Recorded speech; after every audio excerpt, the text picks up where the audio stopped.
God created humans to be free. The ministry of Jesus is to set free.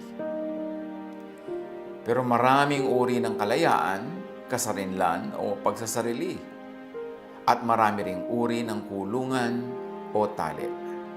Isang kulungan, isang tali, financial prisons and chains. Yung mga kulungan ng mga dahil sa pagkakautang, dahil sa pangangailangan, dahil sa kagipitan, para ring nakakulong ang taong nandiyan sa ganyang kalagayan kasi hindi siya malayang kumilos. Hindi niya magawa ang gusto niyang gawin sa oras, sa paraan, sa panahon, sa lugar na gusto niyang gawin yun. Kasi meron siya mga obligasyon. Meron siya mga babayarin, meron mga maniningil, meron mga pananagutan.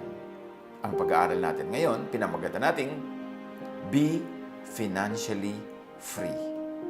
Kailangan ng tao malaya ang bulsa. Pag malaya ang bulsa, malaya ang buong katawan, malaya pati mga hangarin, mga layunin at mga pangarap. Be financially free. Importante yan na maging pamantayan sa buhay, goal, o kaya ay yung gusto mong i-maintain na status sa iyong buhay. Huwag patali sa utang when avoidable. Habang kaya, habang pwedeng iwasang mapatali sa utang. Avoid yung mga pay later. Kasi hindi ka naman sure about tomorrow kung malakas ka ba, kikita ka ba, o magkakaroon ka ng mga ibang gagastusin at pangangailangan. Tapos nakatali na yung kikitain mo pa lang, wala pa sa kamay mo. Avoid mga mortgages when possible. Yung nagsasangla, yung nakaprenda ang yung panghanap buhay, nakaprenda ang tricycle, nakaprenda ang bahay, nakaprenda ang lupa. Kasi malaking stress sa buhay yan. At sinasabi lang naman natin, when possible, avoid. May mga panahon talaga na wala ka nang pwedeng maasahan kundi magprenda, magsangla, mangutang. Pero dapat yon sa mga bagay lang at mga panahon na life and death ang nakataya. Piliin kung ano talaga ang karapat dapat ipangutang, piliin kung anong karapat dapat iprenda, at para saan magpeprenda. Para maiwasan, ma-minimize ang makulong sa mga financial prisons. Avoid ang mga pag-guarantee. Yung utang ng iba, ikaw ang mag-guarantee, ikaw ang guarantor, ikaw ang sasagot. Kung hindi siya makabayad, edi ikaw ngayon ang biglang mauobligang magbayad. Mag-guarantee, yes, pero dapat handa ang loob mo na magbayad kung hindi magbayad yung original na may utang. Kasi pwedeng hindi siya makabayad. Kasi nangangailangan nga siya, kaya kailangan niya ng guarantor. Ibig sabihin, wala siyang pera, may pangangailangan siya. So, napakalaki ng chance na mahirapan din siya magbayad. So, pwedeng mag-guarantee, magandang mag-guarantee, matulungin yon, pero ihanda ang loob na pwedeng ikaw ang mag-end up paying. At huwag ka makipagkagalit, mang-away o sumama ang loob doon sa hindi makabayad, lalong-lalo't sinikap naman niya ang kanyang kaya para makabayad, hindi lang talaga magawa. Kasi usually, yung mga magkakaibigan, magkakamag-anak na may isa mag-guarantee, pagka hindi na nakabayad yung talagang may utang, nagiging magkaaway pa yan for life. Kaya iwasan ang ganyang mga situation. At tayo naman, iwasan din natin na ipasubo ang kapwa by asking them to be our guarantors. Hanggat maaari, gumawa ng ibang paraan, huwag ipasubo ang sino man na siya ang mag-guarantee. Kasi hindi naman tayo nakakatiyak na mapapanindigan natin ang ating mga pananagutan. Paano naman yung nag-guarantee? Kawawa naman siya. Ganyan din sa simpleng-simpleng bagay. Halimbawa, kahit sa social media, merong i-like nyo naman yung aking post, i-like nyo naman yung contest sa sinalihan ng anak ko, i-like nyo naman yung product namin. Paano kung yung gusto nyo mag-like, gusto nyo mag-promote, meron siyang reservations, meron siyang mga alinlangan na parang ayaw niyang itaya yung pangalan niya, karangalan niya, credibility niya doon sa product mo o sa post mo. So let's try not to ask people to do that for us. Kasi kung gusto naman nila na mag-guarantee, gusto naman nila na mag-like, mag-promote, mag-endorse, ipaalam lang natin na meron tayong ganong sitwasyon, bahala sila mag-decide kung gusto nila. But don't ask. Kasi mga tao, kuminsan hindi lang makatanggi, pero sumasama loob o naiinis sa atin when we ask them to be guarantors or to be endorsers or to promote whatever we are promoting. Meron naman talagang maninindigan, ayaw nilang itaya yung pangalan nila o credibility nila. Magtatampo tayo, magagalit, masisira ang mga relationship. Avoid yung mga ganyang uri ng pang-aabala sa kapwa para yung naitayo natin at nabuong friendships, relationships, huwag malagay sa peligro. Proverbs 22:26-27. Do not be one who shakes hands in pledge or puts up security for debts. If you lack the means to pay, your very bed will be snatched from under you. So iwasan daw, huwag maging garantor. Kasi pagka yung ginarantihan mo hindi nakabayad at ikaw din walang maibayad, pati kahuli-hulihan mo saplot daw sa katawan Maring mahubad sa iyo pambayad, pati hinihigan mong kama, hilahin at ipambayad sa iyong utang. Your very body, your very freedom will be snatched from under you if you have to pay for someone else's debt. So, may mga tao dahil sila ay nag-guarantee o dahil sila yung nangutang, tali sa employment, sa employer o sa work. Very, very recently, I have been communicating with someone na talaga namang ako'y nakikiramay at nakikiisa sa kanilang hirap na dinadala. Siya ay nagtatrabaho abroad, meron siyang very close family relation na mayroong malubhang-malubhang sakit, gustong-gusto niyang alagaan, hindi niya magawa. Bakit? Kasi marami silang utang. Nakatali siya sa utang na kailangan nilang bayaran, ibigin naman niyang umuwi para mag-alaga ng mahal sa buhay na malubha ang kalagayan, hindi niya magawa. Hating-hati ang loob niya, ang lungkot-lungkot niya, natural, stress na stress. Kasi meron silang pinasok na bayarin. Hindi naman natin sinisisi na may pinasok silang bayarin. Hindi natin alam kung bakit kailangan nilang gawin yun. Pero dahil doon, yun ang point ko, hindi ka malaya. Hindi sa iyo ang oras mo. Hindi sa iyo ang katawan mo. Dahil kailangan mong ibayad sa pagtatrabaho, ang iyong oras, ang iyong labor, ang iyong skill, at yung very physical presence.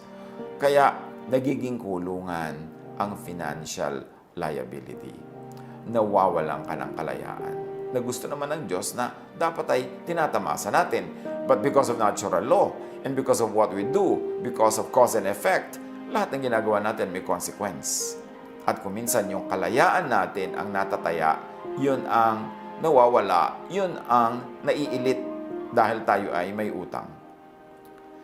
At tayo naman, tulad nga ng binanggit natin, be considerate. Try to not enlist guarantors. Try to not borrow from people. Siyempre, yung mga tao, nagsikap yan para makapag-save. O nagsasave sila dahil may pinaglalaanan, may plano, may gustong gawin. O kung wala man, gusto lang nila may savings sila para mayroon silang peace of mind. Tapos uutangin natin, hihiramin natin, gagawin natin silang guarantor. Tapos sila pa ang magbabayad. There is someone I know, a very, very good person, na nag-guarantee siya ng mga loan ng mga people who were also very, very good friends. Mga mabubuting kapitbahay. Pero ano nangyari? Namatay ang taong ito na guarantor na merong face value, meron siyang character loan na pwedeng gawin nung araw, may mga ganyan. Anong ginawa nung original ng utang? Hindi siya nakabayad. Hindi ko alam kung hindi siya nakabayad o hindi siya nagbayad, pero ang ending, yung naiwang mga tagapagmana nitong namatay, na konting-konti lang naman ang minana, they ended up selling some of their properties, real estate, para bayaran yung utang na ginaranti nung namatay na kapamilya nila. Imbes may mamana sila, nawala pa. At sino ngayon ang nakinabang doon? Hindi siyempre yung umutang na hindi nagbayad kasi hindi naman siya yung siningil dahil yung guarantor ang siningil. At sa ating mga kamag-anak, sa mga miyembro ng pamilya, yung mga tinatawag na dependents, help your breadwinner to not get into debt. Tulungan nyo na huwag siyang kailangang mangutang sa pamamagitan ng kung ang iyong breadwinner ay nag-iisa lang. Ang mga members ng family dapat umimbento ng paraan para kumita. Sa dinami-rami ng pwedeng i-sell online, bakit inuubos sa mga oras, sa mga games, sa mga walang kwentang daldalan, kwentuhan, at kumisan pakikipag-away pa, o pagdi-display ng kinakain, o ng pasyal, o ng damit, o ng gadget, samantalang the same time could be used for business, to sell something, to earn. So kung meron kayong breadwinner, huwag namang kaisa-isang siya na lamang na nagbabalikat, nagdadala ng lahat ng gastos, lahat siya hanggang dental floss mo, siya talaga ang magbabayad, no?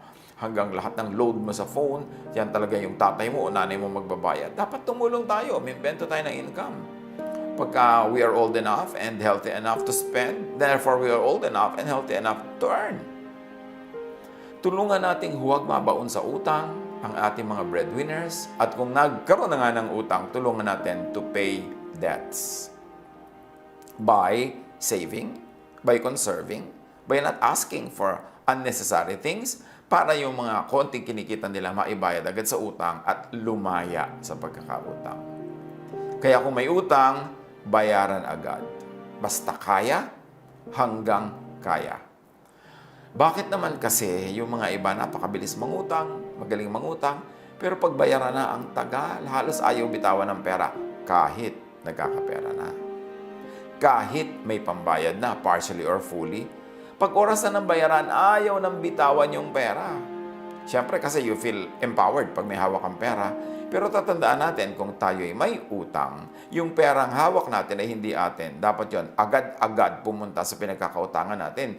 We should reward those who lend to us, those who help us in times of need, not punish them by one, borrowing from them and making them stressful, making them worry, and two, by not paying on time or not paying fully. Pag tinulungan ka ng kapwa sa panahon ng pangangailangan, pinahiram ka, dapat nagkakandarapa ka magbayad. Kung meron ka ng konti, ibayad mo na uli para kumukonti yung balance, at siya naman, tumatahimik ang loob niya. Napapatunayan mong willing ka naman talaga magbayad. At nagagamit na rin niya kahit partially yung perang ipinahiram niya sa'yo. Dapat lahat lumalaya. Dapat lumalaya yung nangutang, pero dapat mahalaga rin palayain yung nagpautang. Proverbs 22:7, the rich rule over the poor, and the borrower is slave to the lender. Isang malaking dahilan kung bakit dapat tayong lumaya agad sa pagkakautang para tayo'y hindi sunod-sunuran, api-apihan sa mga nagpapautang sa atin. Para kung gusto nating mag-alaga ng mahal natin sa buhay, gusto nating merong gawin, merong unahin, pwede, hindi yung wala kang choice. Papasok ka sa trabaho kasi nakabaon ka sa utang, o yung kikitain mo, may commitment na napupuntahang babayarin. So mahalaga, huwag tayong maging slave to the employer and slave to the lender. And the only way to do that is to be financially independent, to be financially free and viable. Romans 13:7-8. Give to everyone what you owe them. If you owe taxes, pay taxes. If revenue, then revenue. If respect, then respect. If honor, then honor. And if I may add, if utang, then utang. Bayaran ang utang. Ano man ang ating utang, bayaran. Kung yun man ay utang na loob, yun man ay utang na pera, yun ay utang na oras, bayaran. Kung may restrictive arrangement, kumawala agad. Halimbawa, may credit card ka, ginamit mo, kailangan bayaran mo agad yan. At ang hanggat kaya, unahing bayaran ng buo. Kasi mga credit card, meron niyang paniningil. Sasabihin, this is your utang, X. Pero ang pwede mo lang minimum ibayad, Y. No? Letter Y. Pwedeng kapraso lang ibayad mo. Ang totoo, gustong-gusto ng mga credit card companies yun na kapraso lang ibayad mo. Bakit? Kikita sila ng interest. Doon talaga sila kumikita pagka hindi ka makabayad. Kasi araw-araw, bawat inhale, bawat exhale mo, nadadagdagan na interest. So ayaw nila nga nung bayad ka agad kasi wala silang kinita sa interest. So gustong-gusto nila yon dahil na perfect na nila ang way of paniningil. Kaya siguradong in the end sila magwawagi. Kaya kailangan bayaran mo na lang agad. Yung iba may pambayad naman sana pero yung minimum lang ang babayaran. Yan na naman pera nila, gagamitin nila sa iba. Pero tatandaan nyo mga kapatid, pag may utang, bayaran agad. Habang kaya, bayaran ng buo para hindi ka magbayad ng interest. Yung kasing interest lang, pambayad mo na sa kuryente yan, o pambayad mo na sa tubig, o pambili mo na ng bigas, sayang. Proverbs 6:1-5. My son, if you have put up security for your neighbor, if you have shaken hands in pledge for a stranger, you have been trapped by what you said and snared by the words of your mouth. Pagka doon naging guarantor ka, kinulong mo ang iyong sarili. Yung iyong puwirma, yung iyong salita, naging kulungan mo yon. Kasi ikaw ang magbabayad pag hindi niya yan nabayaran. So ano daw ang gagawin mo? Kung biglang nag-guarantee ka pala, lalo kung sa stranger, hindi mo naman talaga kaano-ano o hindi naman super close sa'yo, ang laki-laki ng risk mo, sabi ng Proverbs, do this, my son, to free yourself. Since you have fallen into your neighbor's hands, go to the point of exhaustion and give your neighbor no rest. Allow no sleep to your eyes, no slumber to your eyelids. Sabi ko noon, pagka ikaw ay napasubo, nag-guarantee, o kaya ay may utang ka at malaki ang bayarin, lalo't malaki ang interest, gamitin mo lahat ng lakas mo, huwag kang matulog, huwag kang magpahinga, huwag mo ring patulugin yung pinagkautangan mo o yung humingi sa inang guarantee. Sabi ko noon, huwag kang magpahinga. Kailangang kumawala ka agad. Free yourself like a gazelle from the hand of a hunter, like a bird from the snare of a fowler. Kung makakakita tayo ng mga usa, mga hayop na nahuhuli ng mga hunters, lahat ng lakas niyan gagamitin para makawala. Sisikad, sisipa, lulundag, gugulong, ano man ang kailangan niyang gawin para makawala, gagawin niya yun. At yung ibon na nahuli ng bitag, talagang yan ay lilipad, yan ay ipapagpagan sarili, tatalon-talon, lahat gagawin niya para makawala. Yun daw ang gawin mo. Kung ikaw ay naging garantor, kumawala ka. At kung ikaw ay may utang, kumawala ka. And the only way na makawala dyan, magbayad. At huwag mo nang tagalan ng pagkakatali mo, ang pagkakaalipin mo, bayaran mo na agad para free ka na. Dahil kung hindi ka magbayad agad, lumalaki ang interest, mas humahaba ang iyong imprisonment. So, be financially independent. Be financially self-reliant. If you are old enough, healthy enough, then be financially independent. Hindi maganda yung word na dependent. Ang dami-dami mga tao, dependent po kami. Dependent po kami. Can you imagine yung word na dependent? Ibig sabihin, umaasa ka. So, di ba nila kay super bata, super tanda, or super may sakit o mahina, do not be a dependent. Gumawa ka ng paraan para ka kumita, makatulong ka pa nga, para self-reliant ka. Hindi ka slave. Hindi ka anino. Hindi ka bihag ng sinuman. At paano nagiging ganyan? Sabi ng Ecclesiastes 11:6, paano nagiging reliant? Sow your seed in the morning. And at evening, let your hands not be idle. For you do not know which will succeed, whether this or that, or whether both will do equally well. Magtanim ka daw sa umaga, at sa hapon, sa gabi, humuha ka pa ng ibang magagawa, ibang trabaho, ibang business. Kasi hindi mo naman alam kung alin sa mga ginagawa mo ang magbubunga ng marami, alin ang tutubo, alin ang magdadala ng income. So, gawin mo ang mas marami pang ibang options, dagdagan mo yung ginagawa. Do not put all of your eggs in one basket. Huwag umasa sa isa lang trabaho. Buong pamilya, huwag umasa lang sa isang nagtatrabaho para lahat kayo mas secure ang footing. Kung lahat ng isang buong pamilya umaasa lang sa isang nagtatrabaho, paano wag naman kung sumakabilang buhay bigla yung nagtatrabaho na yon? O nagkaroon ng malubhang karamdaman, o nabaldado, di lahat kayo gutom. Kailangan nagkakatulungan. Para mga daliri sa kamay yan, iba ang function ng hintuturo, ng hinlalaki, ng hinliliit. Iba-iba ang mga functions. Kasi, ganun din dapat ang pamilya, nagkakatulungan. At ang kailangan ng mga tao, aware sila na huwag maging dependent unless too young, too old, or too sick. Kumita, gumawa ng paraan. At kung walang pagkakakitaan, o kaya ay full-time nag-aaral, etc., at least magtipid. Huwag umimbento ng mga gastos at iiwas ang sarili sa mga activities na pwede kang ending, ma-aksidente ka, ma-hospital ka, maghirap kayo, kapapagamot sa'yo. Kailangan ayusin ang buhay para konti lang ang chances na papasok kayo sa isang financial horror. Magtulungan. Kahit nga mga nag-aaral, kung gusto mo talagang kumita, pwede kang magtinda sa iyong mga classmates. Ang dami-dami pwedeng itinda kung gusto mo talagang magtinda. Ang dami-daming ang oras para sa social media. Bakit hindi pagkakitaan kahit ba lang half of that time? Better kung 3/4. Huwag mo namang ubusin yung mga libangan mo o gusto mong gawin. Pero ang tanong, nag-ubus ka ng ilang oras sa social media, may kinita ka ba? May natutunan ka ba that will lead to earning? Dapat importanteng iniisip yung mga ganyan. Tulad ng Proverbs 31, 17 to 18, describing a most ideal wife and mother. She sets about her work vigorously. Her arms are strong for her tasks. She sees that her trading is profitable, and her lamp does not go out at night.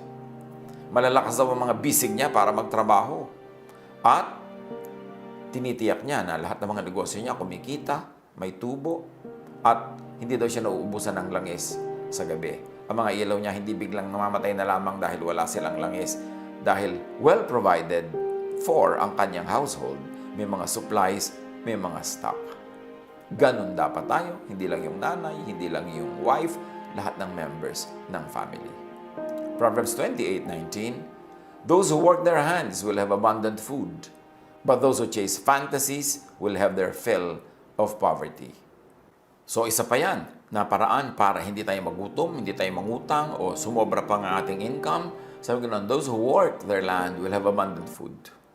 Meron akong isang realize na napakarami mga tao nagtatrabaho sa city, specifically sa Metro Manila, at marahil sa iba pa mga big cities of our country.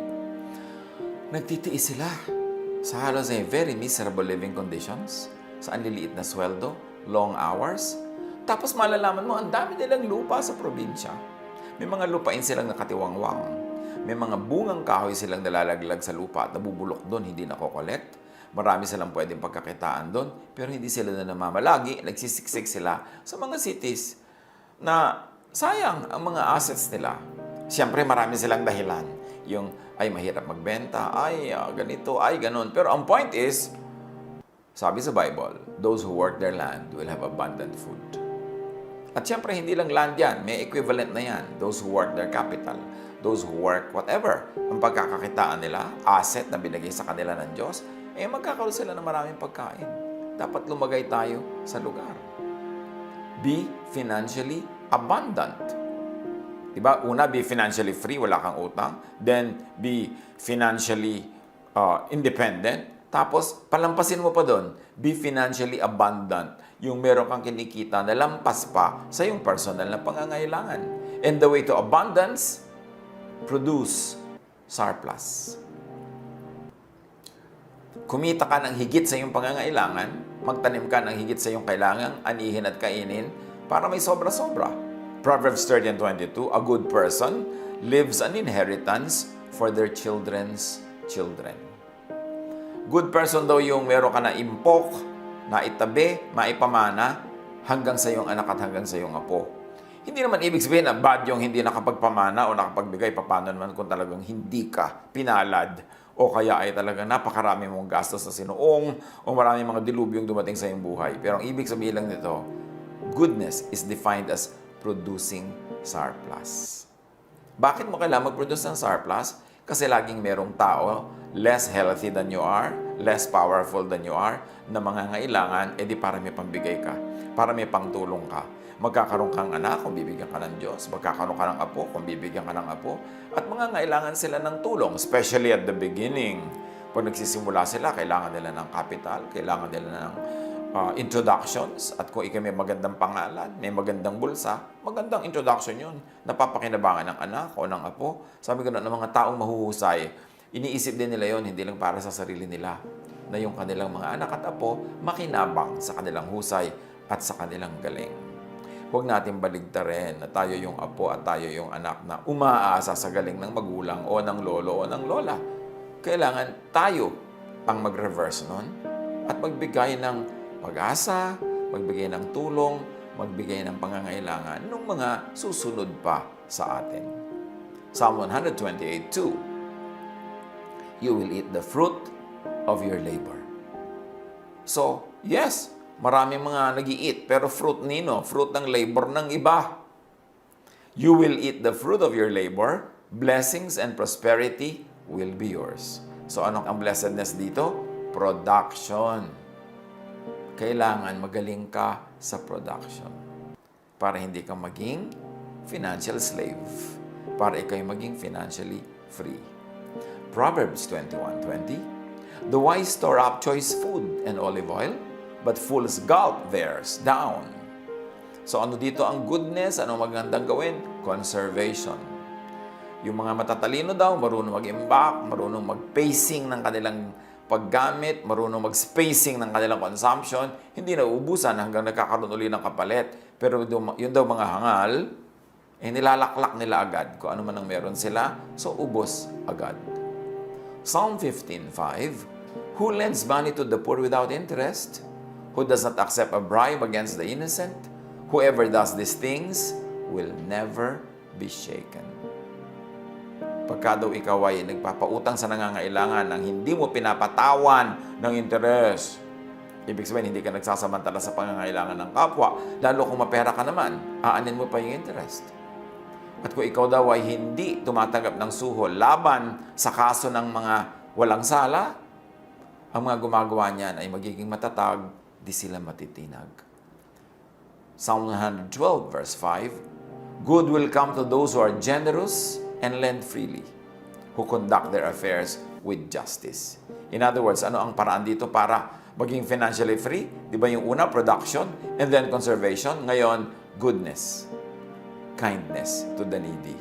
Meron din siyang ginagawang mabuti sa'yo, nagiging productive ka, nabe-bless ka, you become financially free and independent. Why? Because everything we do in the universe has consequences. At ang mga ginagawa nating mabuti ay may bunga. Lalo kabutihan sa mga kawawa, sa mga kapuspalad, at sa mga maralita. Sabi ng Ecclesiastes 7:12, Money is a shelter. Silungan ang pera. Muog, bahay, sandalan, dingding, pader, bakod. Money is a shelter. Ecclesiastes 10:19, Money is the answer for everything. Marami kasi mga religious people, akala mo naman they really hate money, para hindi sila mahilig sa pera. Pero ang point, hindi naman tayo pinagbabawalan na gumawa ng pera, mag-impok ng pera, ng sobra-sobrang pera, kasi maraming buting magagawa ang mga sobrang yan. Ang sinasabi lang, do not love money above God or above other people or above your own soul.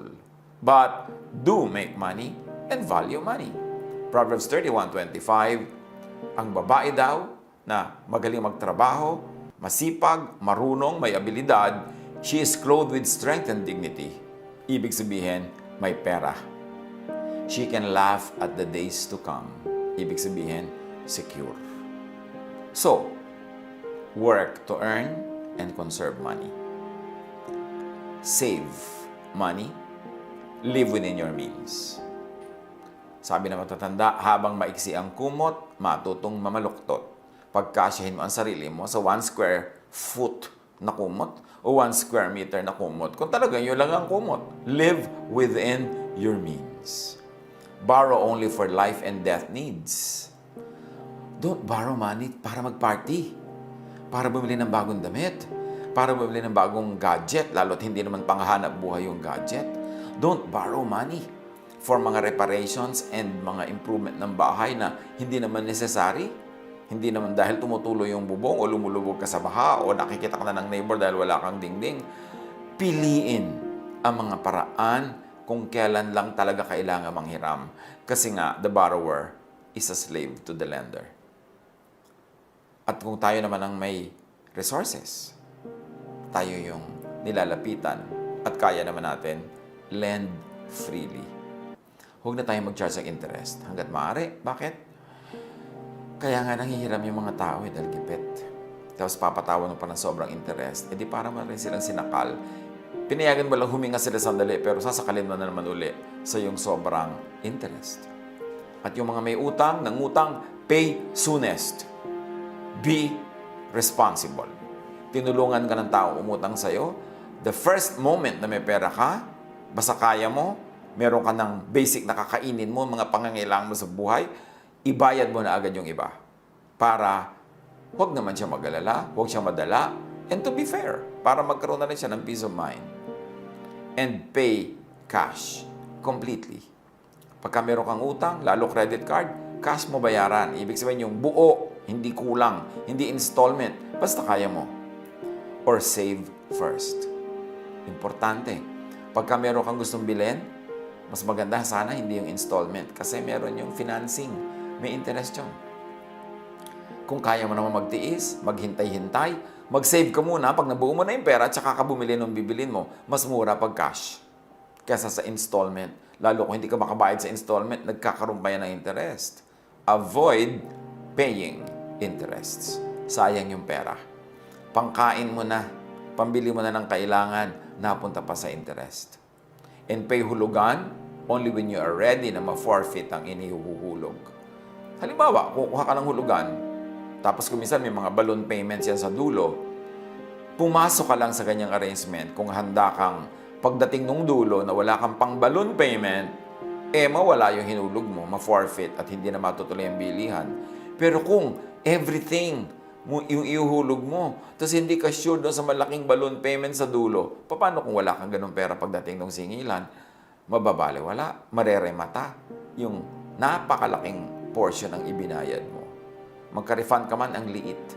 Ganyan sa mga kondo, ganyan sa mga lupa, ganyan sa mga hulugan na binibili.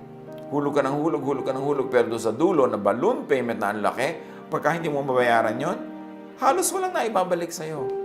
So, okay, kung gusto mo talagang magbayad ng hulugan dahil wala ka naman pang cash at gusto mo na ma-enjoy yung bagay na yon, maging willing ka lang na mawala yan sa dulo pag hindi mo kayang bayaran yung balloon payment, yung last trench ng bayaran.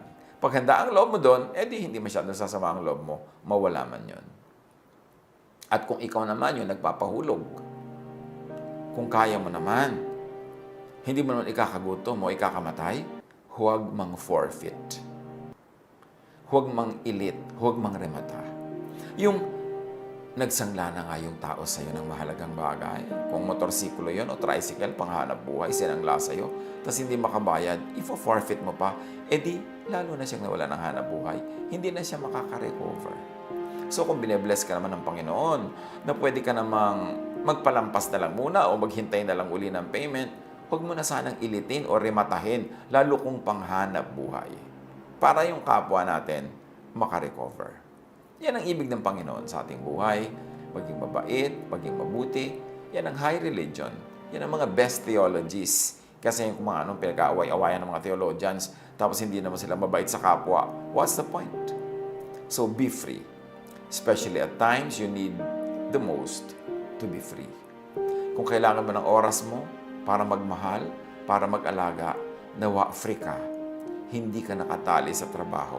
Hindi ka nakakulong kasi wala kang utang, wala kang pananagutan, at meron ka naman kahit konting na-save.